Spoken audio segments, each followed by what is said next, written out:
Hello, everybody out there, and welcome to another episode of the Talk That Talk Show with me, Barry Holmes. First and foremost, I want to thank everybody for coming here on the show, tuning in, whether you're on Facebook Live or Instagram Live. Also want to give everyone a big, happy Thanksgiving shout outs. I hope everybody had spent some good time with their family and got to spend it with the people that matter to them the most, especially in times that we're in right now, and especially what I'm going through right now, which we'll get into a little bit more. But I just want to drive home the point that everyone out there, whether you have people that you care a lot about and you want to spend time with, please appreciate every single minute that you have with that person, because like I said, you never know what's going to happen. And having said that, I'm going to start out the show by giving a thanks to all the sponsors who helped me to create this show and would make this show what it is. Big shout out to my boy Zishan, who does the music for this show. He's not one that's gonna say what's going on with him. He's been battling his own issue with COVID, and I just want to extend a big thank you to him, and I hope you get better, Zishan. I'm thinking about you. He already sent the beat over, so I can't wait to hear what it is at the end of this show. But I want to say that I'm thinking about you, buddy, and I appreciate everything you do. Also want to give a special shout out to our sponsors, Joe Snow and Maria over at New York Life, helping people to get their financial freedom daily. Big shout out to my boy Jeff Galata over at Air We Are. We'll get a little bit more into him as well too. Then also, want to give another big time shout out to my boy Savion Gaynor over at Skydive Socks. And then finally, a big time shout out to my boy Timmy Hugel, who again we'll get into later in the show about how he's helping me out and helping me to do what I need to do. But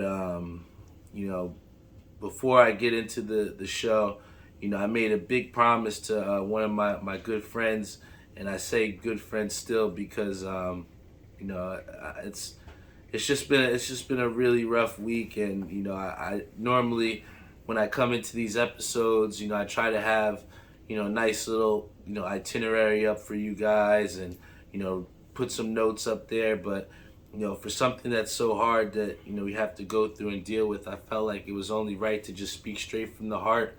I've been really hurt these past couple weeks, but I'll start from the beginning in the fact that I was coming back from working after school. I was working in New York City, and I had gotten a call from my boy Jay. And Jay's somebody that I usually call him. He doesn't really call me, so automatically something wasn't right. And he called me, and he's like, "Yo, Barry, did you hear about Andrew?" And as he was saying that, the train had pulled into the station. I was like, "What are you talking about?" He's like, "Yeah, man, something happened to Andrew." And I just said to him, I was like, "Yo, please make sure it ain't right, man. Please make sure it's a lie or something." And as I got onto the train, I hung up with him, and that whole train ride from 72nd Street, taking the Q back to 34th Street, Herald Square. In my mind, I'm just thinking, I just hope this ain't true, man. Like, I just hope this shit is bullshit, man. But once I got up above ground, I remember giving a call back to Jay, and that's when he had told me the news. And I just remember, like, right if you were watching Thanksgiving Day Parade, literally where they filmed that on Macy's, I have to skate that to try and get back to 34th Street Penn Station. And I just remember kick pushing and having like a bunch of tears in my eyes, because there's nothing that truly can prepare you for the news, or to hear that one of your really good friends, best friends, childhood friends, has passed away. And it was really hard for me to understand at the moment. But I just tried to get through that day. and it was very difficult. Andrew Disney has been somebody that I lived down the block with, literally right down the street, and ever since we were in like fourth, fifth grade, he was just somebody that I joke because if you ever talk to him, within the first 10 minutes of talking to him, he'd tell you about how he was going to rule the world and how he's going to take over the world. And I just remember him as just a young kid when we were young. It was just somebody that I had accelerated classes with, and I could just tell that he was just so smart, and the things that he was thinking and the way he was able to articulate himself. Sometimes people would try to say that, and it would always say this idiom or this stupid shit where they say, oh, if you're talking intelligently, oh, you're talking white and this and that. And what people don't realize is, that really got to Andrew, especially younger. And, considering when we were younger, with how everybody was just trying to, be something and be something that they weren't, we were always the kids that, just wanted to learn and wanted to be something. And, Andrew was just a very, very smart and just the thing that kind of resonates with me the most from when we were kids and even till now, Andrew has just been somebody that, at times he felt like, he said it before that he didn't want to wake up. And, that's tough to hear when, you're close to someone and that they're in pain and you understand just, how much they, aren't comfortable or aren't happy with how things are. But, I just wish that, he would know, and that's why I want to come up here and say just how strong he was. And, even when we were kids, he was just somebody that wasn't afraid to be himself. And, for me, being somebody that, went out to college, by myself, went out there and whereas, people are always trying to be something that they're not to fit in or to be to fit the stereotype or to make friends. Andrew Disney was somebody that wasn't afraid to be himself. Anytime you met, and for me to come here on this show and show you guys, who I am as a person, that's part of Andrew that lives through where you can't be afraid to be yourself. There's people that said Andrew was crazy. There's people that said that he didn't know what he was talking about. But if you really stood and listened to him and just understood him as a person, you would understand why. It's so hard to understand that he's not here today. And I want to take it back even further to where not even just a year ago, it was a situation, and especially for people who are dealing with, people who are dealing with friends with depression and people that say that they're going to try to commit suicide and stuff like that, always take that seriously, man, because, I never once, would want to have that situation where you have somebody that has told you what they wanted to do and you said, oh, they're not going to do it. Oh, you just been saying this forever. And, I think that that's part of the reason also to what made it so difficult the first time, when that happened. And I'll never forget it. This is when, COVID had just started. It was just at the start. And I couldn't go to sleep. I remember I had just lost my job.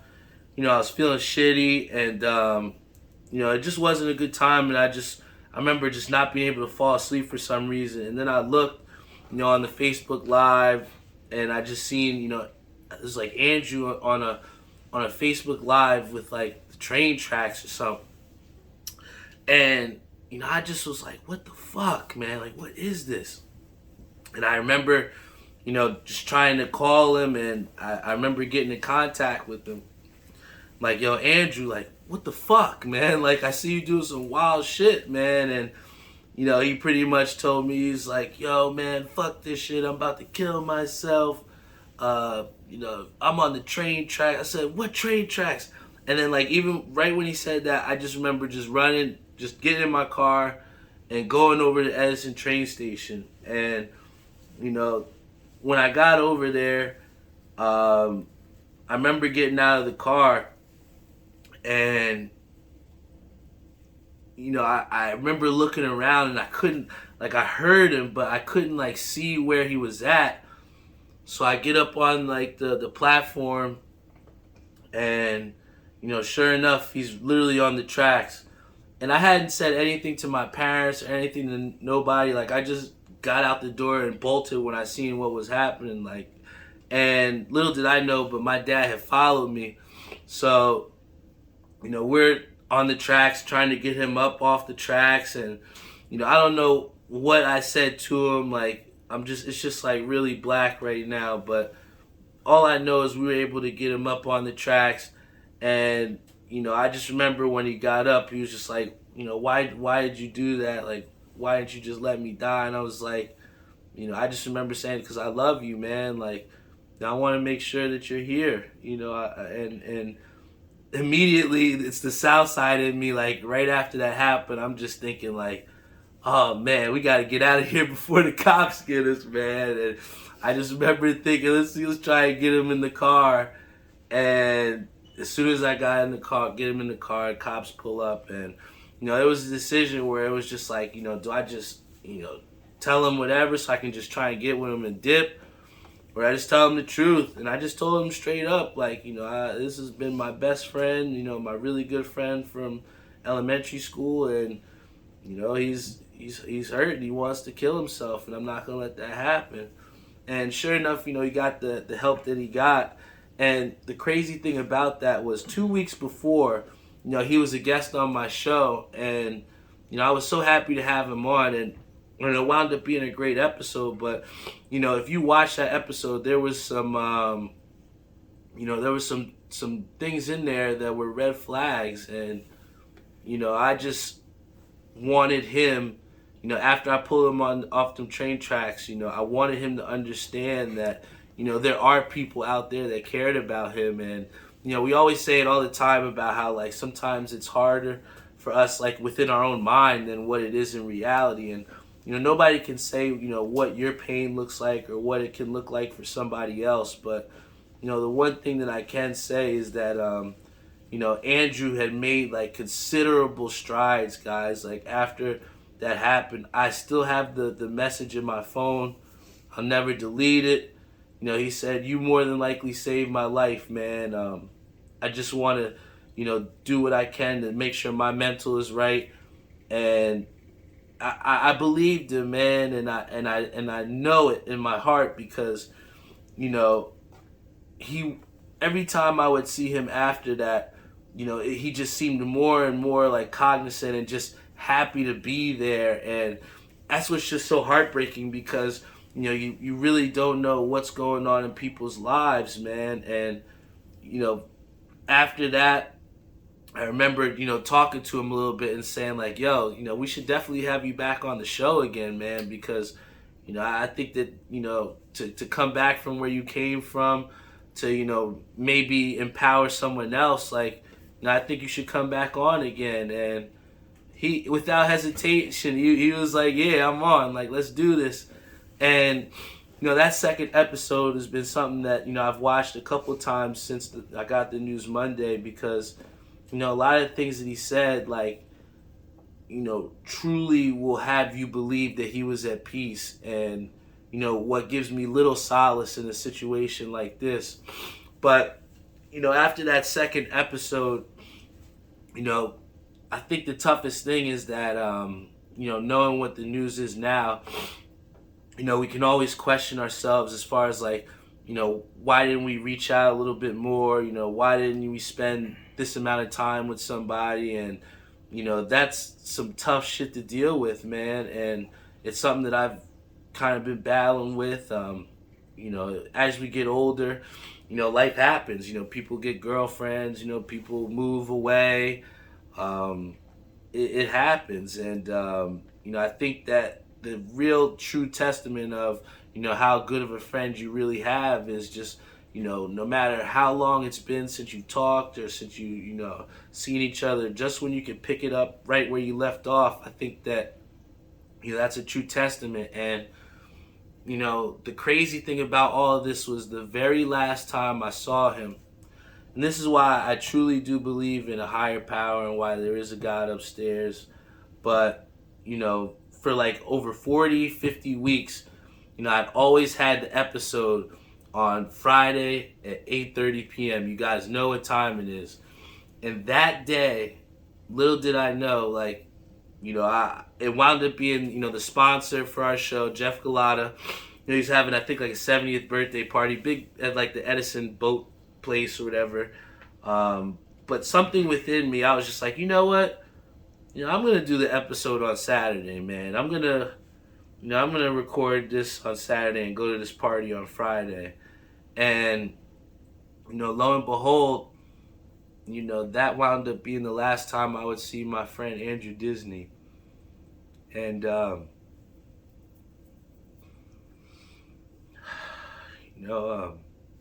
remember we were at the bar. We couldn't believe that it was like an open bar, and we were just having such a good time. And then I remember, like, he was one of the first to leave the party. And I was just like, yo, why is Diz leaving, man? And I just, like, made a joke to him, and I was just like, what are you about to, like, go smash or something? And, he kind of, like, gave me, like, a little joking thing, and he was just like, nah, man, just gotta go. And to this day, from knowing everything, and it's just like, I thought that he left that party so early, with Brittany at the time, but, in reality, I just felt like he left too early now as well, too. And, I just think it's crazy how, just a simple decision to, like, move a podcast to the, another day, in a way was my last way of, seeing my really good friend. And, after I got that news, man, like I said, it's been just like a roller coaster of emotions, man, feeling good sometimes, and then, sometimes like now where, you just can't hold it in. And, like, it's something that you can never prepare for, man. And, one of the things that I've kind of like taken solace with has just been like, big shout out to Kev Schaefer, Angelo. When we lost, Andrew, him, they were the people that were there with us, at the house, man. And, to see like his mother crying and, uncontrollably, and, that's not something that I would ever wish on anyone, but I was just so glad that I was there because, at the end of the day, we can say we're friends with people, and we can say that, people matter to us and stuff, but, it's through our actions, and, it's the things that we do, not when somebody's just gone, but also when they're here too. That's the things that build character, and those are the things that, build your core values. And, for me, one of the things I talked to Kev about was, creating these new shirts. I'm wearing the hat now, the green and black and white. It was a Hat Club joint, Mets Jets crossover. The Jets were Andrew's favorite team, and some of the things that we were talking about was, doing a yearly Jets game where we just get everybody together just to remember Andrew. And, one of the things that me and Kev actually did is we went halves to make some new Talk That Talk Show shirts. And on the back of them, they're going to have his name with his quote that he had from one of his favorite songs that was called Beautifully Ugly. And I tell you guys, please to all check it out. The words that he said on there are the same reasons why we decided not to do a RIP and that on the back of the shirt, because in my mind, even though he's left this this world physically, he still lives within every single one of us that knew him and that cared about him the most, man. And to be able to do something like this, where me and Kev will make these shirts, and 100% of the proceeds are gonna go to his family. That's not gonna be able to bring him back, but it's at least something that I can do. You know.